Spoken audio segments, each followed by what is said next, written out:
Ready? Start.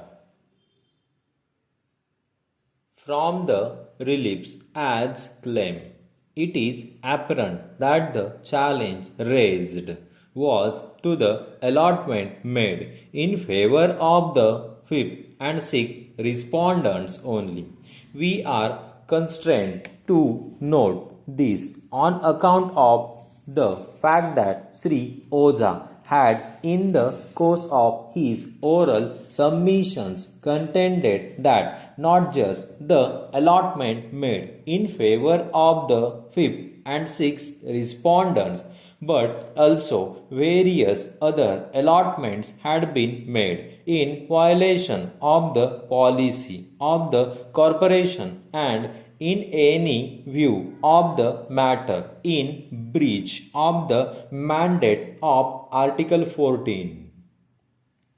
However, no details of these alleged allotments were disclosed either in the writ petition or in the subsequent rejoinder affidavit which was filed on behalf of the petitioner. It is in the above backdrop that we now proceed to note the rival contentions. The petitioner sought the issuance of direction commanding the corporation to produce the relevant record in respect of the transactions of which mention stood made in the writ petition. In the writ petition, it was averred that the allotment of large tracts of land was being made in utter violation of the principles which must inform a decision of an instrumentality of the state which proceeds to distribute. These allegations, as noted above, were primarily made in respect of the allotments made in favor of the fifth and sixth respondent. It was averred that initially the allotment was made in favor of the fifth respondent on 29 August 2016 without any advertisement having been issued by the corporation inviting offers from interested parties. In the writ petition, the categorically case set up was that the allotment came to be made in favor of the fifth and sixth respondent directly on an application made by the concerned respondent and despite various objections having been raised to the proposed allotment by the joint managing director. The allotment in favor of the fifth respondent was further sought to be brought under cloud upon the assertion that the initial allotment made in its favor was subsequently surrendered and a fresh allotment made in its favor on 20th September 2016.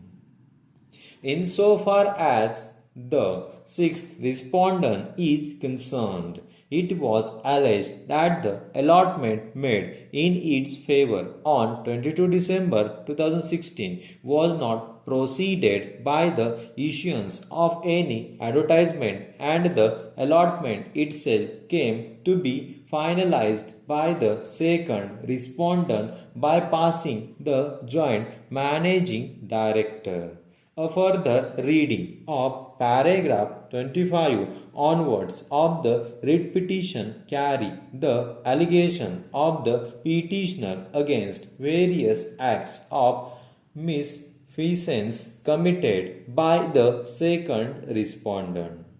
It is alleged in the writ petition that the second respondent was favoring one Anil Verma and that he was indulging in acts which were likely to cause pecuniary loss to the corporation.